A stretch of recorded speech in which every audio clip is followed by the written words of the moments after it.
6 Japanese car models, 1 ranking system, 3 tiers based not on opinion, but on specific, documented dates. Already gone means the model has been discontinued from the Australian market, banned from import, or removed from production with no new examples arriving in this country. Gone in 2026 means the model has been officially axed from the Australian lineup this year, with existing stock clearing and no direct replacement confirmed. Clock ticking means the model is technically still on sale, but Japanese factory production has ended, the platform is in wind down, and the replacement is at least 2 years away. We tracked the Care Expert, CarsGuide, and Which Car reporting through to June 2026. We checked the Australian Design Rule compliance data. We read the manufacturer statements. Here are the 6 models named, ranked, and with specific guidance for every owner. Tier 1. Already gone. 2 models. Both Mitsubishi. Both removed from the Australian market in the same 12-month window. The Mitsubishi Eclipse Cross petrol. In March 2025, Mitsubishi stopped importing the petrol-powered Eclipse Cross into Australia. The reason?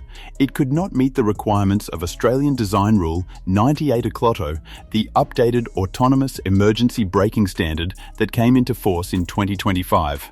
No new petrol Eclipse Cross examples will ever arrive in Australia again. What remained was existing dealer stock, which has since cleared.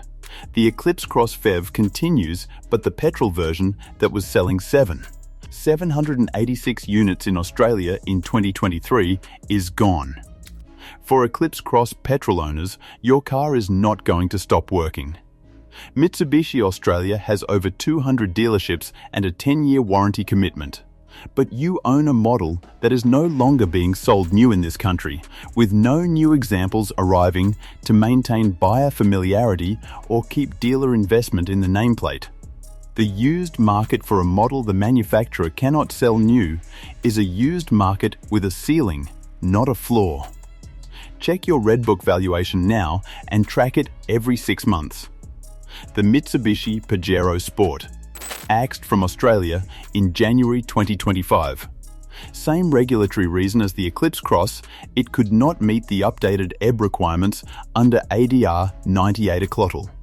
A model that had been genuinely popular with regional and rural buyers who needed genuine body-on-frame off-road capability at a price point below a Land Cruiser or Prado. The Pajero Sport had a specific and loyal buyer base in Australia buyers who are not necessarily served by any direct replacement in Mitsubishi's current lineup. The new Arse is a Renault Captur-based crossover. The Outlander is a different price bracket and a different type of vehicle. There is genuinely no direct like-for-like Mitsubishi replacement for the Pajero Sport in the Australian market right now. There is a bright spot worth naming. An all-new Pajero, a completely different vehicle from the Pajero Sport, is confirmed for an Australian launch at the end of 2026. CarsGuide has described it as a much-needed boost for the struggling brand. But it is a new nameplate on a new vehicle, not a continuation of the Pajero Sport. For current Pajero Sport owners, the incoming Pajero is not your car's replacement. It is a separate vehicle that shares a brand name. Tier 2. Gone in 2026. The Nissan Juke and the Nissan Pathfinder both removed from the Australian Nissan lineup in 2026 as part of the broader Nissan collapse we covered in detail in a previous video on this channel. The Nissan Juke. CarsGuide's description of the model on its way out was direct, relatively unpopular. The Juke was always a niche vehicle in Australia, distinctive styling that found a loyal but small audience, competing in a small SUV segment that became increasingly crowded as Chery, Bide and JQ all arrived with fresher, more feature-loaded alternatives at competitive prices. Nissan could not justify the volume to continue bringing the Juke to Australia. For Juke owners, the most honest answer is that the Kicks, a model sold by Nissan in Japan and other markets, is the most likely eventual Australian replacement for the Juke's segment positioning. But it is not confirmed for Australia. It has no announced price, no confirmed arrival date, and no specific Australian launch plan as of June 2026.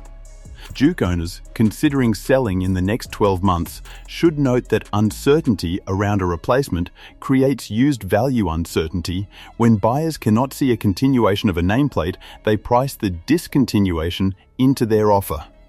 The Nissan Pathfinder. Discontinued from the Australian lineup in 2026. The Pathfinder was Nissan's answer to the Toyota Kluger and Mazda CX-9 in the large family SUV segment, 7 seats, comfortable road manners, capable enough for the family on a long weekend. The mooted replacement is the NX8, a large 3-row plug-in hybrid SUV sourced through Nissan's Dongfeng joint venture in China. Nissan's Oceania leadership has flagged it as part of the broader product refresh under the Nissan Recovery Plan. But it is not confirmed for Australia. No price, no arrival date, no specific Australian launch announcement.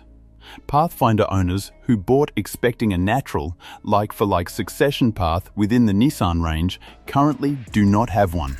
For Pathfinder owners, the 7-seat family SUV segment is one of the most active in Australia right now. Kia Sorento, Hyundai Santa Fe, Toyota Kluger, Mazda CX-8, Mitsubishi Outlander PHEV, all competing for exactly your buyer. The breadth of competition means used Pathfinder prices will be benchmarked against a deep market of alternatives. Get your Red Book valuation, compare it against the competition, and make your selling or holding decision with full information. This channel tracks what is happening in the Australian car market before most owners find out. Subscribe now.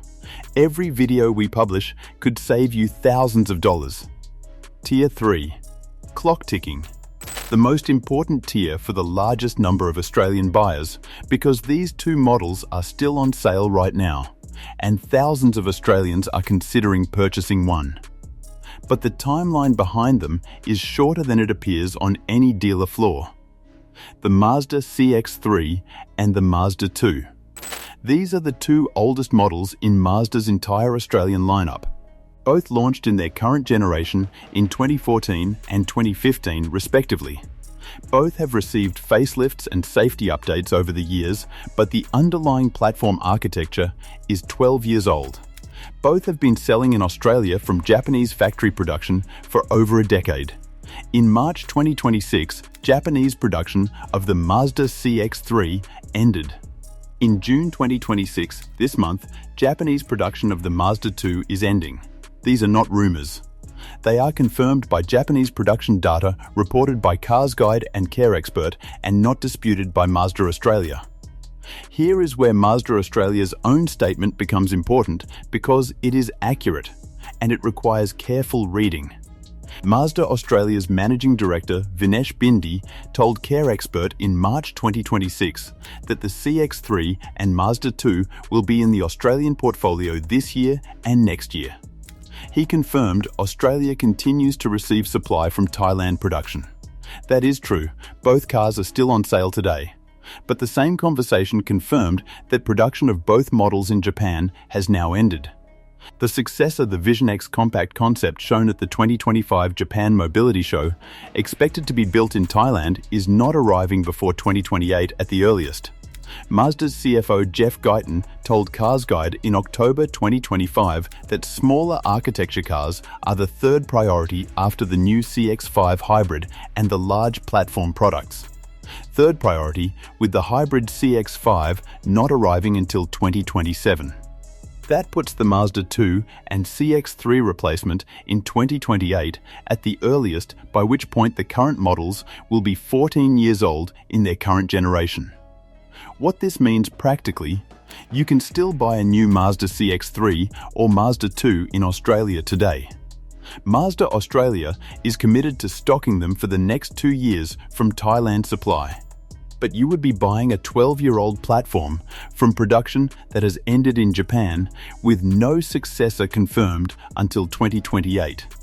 The used market for both models will reflect that arithmetic as it becomes more widely understood. For owners of any of these 6 models, the guidance is specific to your tier because the situations are genuinely different. If you own a Mitsubishi Eclipse Cross petrol or a Pajero Sport, you own a car that is no longer being sold new in Australia. That is the situation that produces the most predictable used value pressure. Not because your car stops working, but because the used market gradually loses the anchor of new car pricing to benchmark against. And because dealer motivation to maintain investment in these nameplates naturally reduces over time. If you are within 12 to 18 months of when you plan to sell, move that timeline forward. If you own a Nissan Juke or Pathfinder, the uncertainty is different. Nissan is mid-turnaround under the Nissan plan. New products are coming: Frontier Pro PHEV, new Navara, eventual petrol. Whether the Juke and Pathfinder get confirmed replacements in Australia is still genuinely unclear. Hold if the car serves you well and you are not planning to sell soon. Watch the Nissan Australia product announcements in late 2026 closely. If replacements are confirmed, it stabilizes your resale position. If they are not, the window for strong used pricing narrows further. If you own a Mazda CX-3 or Mazda 2, you are in the most nuanced position. The cars are still supported, still serviced, and will continue to be sold new in Australia for another 2 years from Thailand supply. You are not stranded. But you own a 12-year-old platform with no successor before 2028, in a segment where MG, Chery, and GWM are arriving with fresher, more feature-loaded alternatives at similar or lower prices, brand new. The used market for these two models will soften gradually as that comparison becomes more visible to buyers. Not a crash, a slow drift. Monitor Redbook every 6 months. Every model on this list is measured against the same benchmark. The Toyota RAV4 Hybrid retained 81 to 84% of its value at 3 years, according to CanStar's 2025 Redbook analysis. A 6th-generation model that arrived in 2026 to a 10,000-unit order bank of waiting buyers. Not discontinued, not winding down, not in clock-ticking territory. A vehicle whose manufacturer is investing more in it, not less, and whose regulatory position under NVES earns credits for Toyota rather than generating penalties. 6 Japanese models being quietly killed off. 2 already gone. 2 gone in 2026. 2 with the clock ticking. The specific dates, the specific reasons, and the specific owner guidance that is what this channel delivers. Subscribe now. Every week, we track what is actually moving in the Australian car market before it affects the value of what you drive.